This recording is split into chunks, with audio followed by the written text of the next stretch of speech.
அனைவருக்கும் வணக்கம் நண்பர்களே. இனி வருகின்ற நாட்கள் அனைத்து சிவபெருமானின் அருளால் நிச்சயம் நல்ல நாளாக காத்திருக்கு. உங்களுக்கு சிவபெருமான் பிடிக்கும்னா ஓம் நமச்சிவாயா போற்றி எனும் மந்திரத்தை 3 முறை பதிவிடுங்க. சிவனுக்கு எத்தனையோ ஆலயங்கள் கோவில்கள் இருந்தாலும் சுயம்புவாக தோன்றிய இந்த மரத்தின் நடுவே பார்த்தீங்கன்னா சிவபெருமான் நந்தி தேவரை எட்டி பார்க்கக்கூடிய காட்சியை கண்டோம். சிவன் கோவிலுக்கு எந்த நாளில் சென்று வழிபட்டால் நம்ம வாழ்க்கையில் இருக்கக்கூடிய பிரச்சனைகள் கஷ்டங்கள் நீங்கி புண்ணிய பலன் கிடைக்குன்னு தெரிஞ்சுக்க வீடியோவை கடைசி வரைக்கும் ஸ்கிப் பண்ணாமல் பாருங்கள். மேலும் சிவபெருமானுக்கு உகந்த நாளில் எந்த பொருள் கொண்டு அபிஷேகம் செய்தால் நமக்கு இருக்கக்கூடிய பிரச்சனை விலகி வாழ்க்கையில் செல்வ செழிப்போடும் மகிழ்ச்சியோடும் நீண்ட ஆயுளோடும் உடல் ஆரோக்கியத்தில் இருக்கக்கூடிய பிரச்சனை நீங்கவும் சிவபெருமானை எந்த நாளை சென்று வழிபடலான்னு தெரிஞ்சுக்க வீடியோவை கடைசி வரைக்கும் ஸ்கிப் பண்ணாமல் பாருங்கள். மேலும் நீங்கள் புதியவராக இருந்தீங்கன்னா மறக்காமல் சேனலை சப்ஸ்கிரைப் பண்ணிவிட்டு கூடவே இருக்க பெல் பட்டனை கிளிக் பண்ணிக்கோங்க.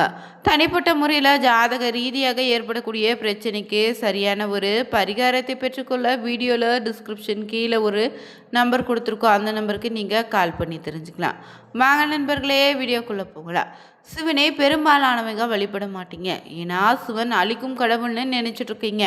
அது ரொம்பவே தப்புங்க. நமக்கு ஏற்படக்கூடிய தீமையை அழித்து நம்முடைய பாவத்தையும் அழித்து நம்முடைய வாழ்க்கையில் இருக்கக்கூடிய அனைத்து விதமான கஷ்டத்தில் இருந்து பாதுகாத்து முக்தி என சொல்லக்கூடிய பிறவாத நிலையை தரக்கூடிய தெய்வம் தான் இந்த சிவபெருமான்.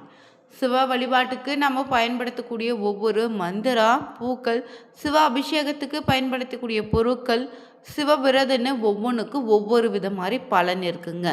சிவன் கோவிலுக்கு வழிபடும் நேரத்திற்கோ கிழமைக்கு ஒவ்வொரு பலன் உண்டு.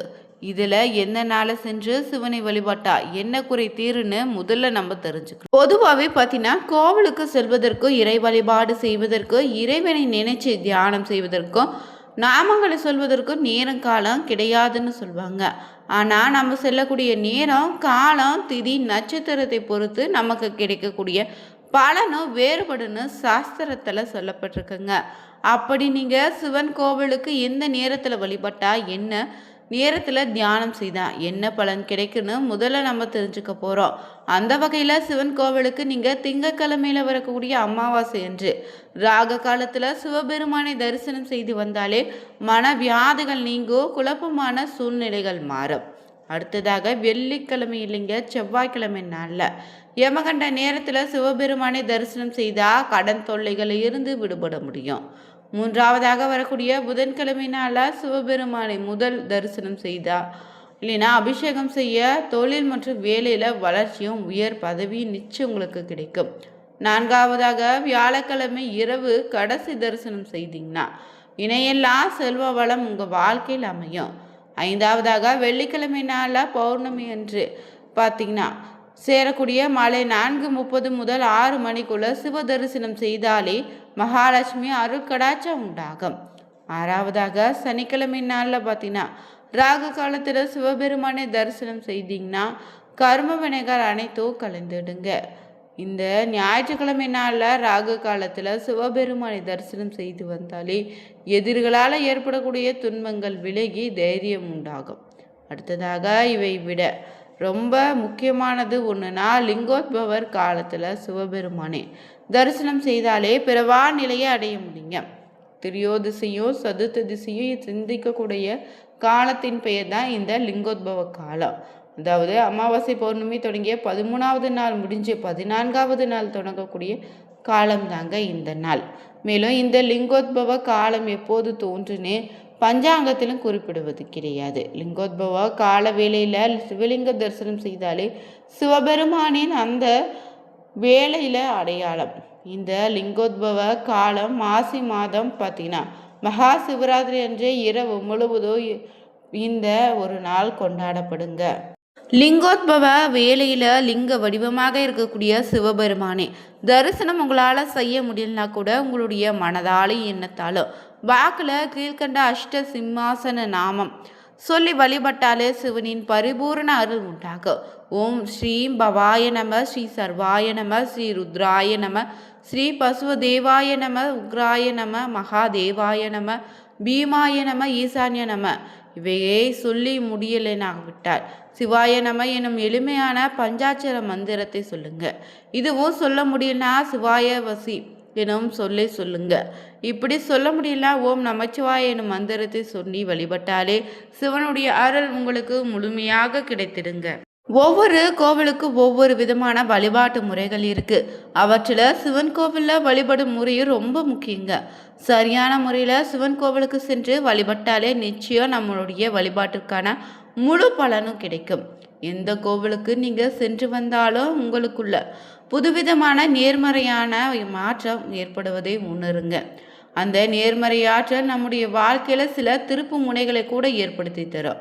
இருந்தாலும் சிவன் கோவிலுக்கு செல்வதனால நமக்கு கிடைக்கக்கூடிய நல்ல பலன்கள் என்னென்ன, சிவன் கோவிலுக்கு செல்லும்போது நம்ம என்னென்ன விஷயங்களை பின்பற்ற வேண்டும்னு பார்த்திங்கன்னா ஆன்மீக குறிப்பாக தான் இந்த வீடியோவில் தெரிஞ்சிட்ருக்கோம். ஒரு முறை நீங்கள் இப்படி இந்த முறையில் சிவன் கோவிலுக்கு சென்று பாருங்கள்.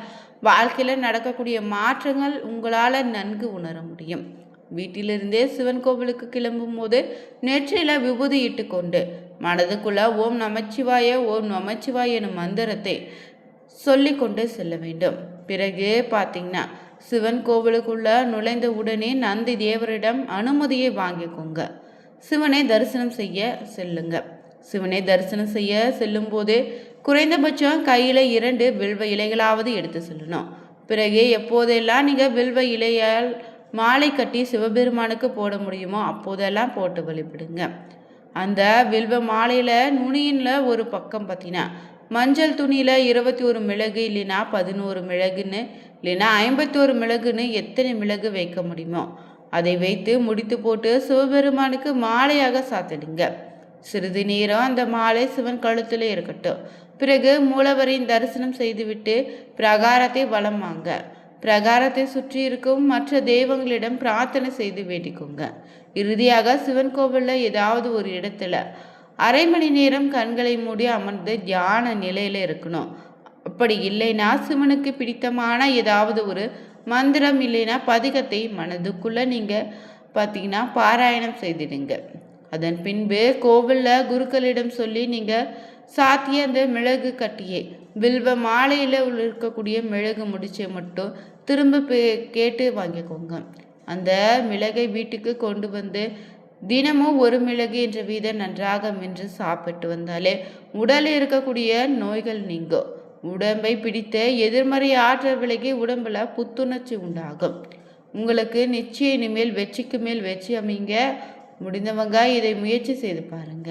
உங்களுக்கு வேண்டிய வேண்டுதல்கள் நிச்சயம் இறைவனின் அருளால் நல்லபடியாக நடக்குங்க. சிவபெருமான் பார்த்தீங்கன்னா எளியவர்களுக்கும் அருளக்கூடிய கருணை உள்ளம் கொண்ட ஒரு தெய்வங்க. சிவபெருமானின் திருவருளை பெற விரும்பும் அன்பர்கள் பார்த்தீங்கன்னா சிவபெருமானுக்கு பல வகையான அபிஷேக திரவியங்களை அபிஷேகம் செய்து வழிபடலாம்.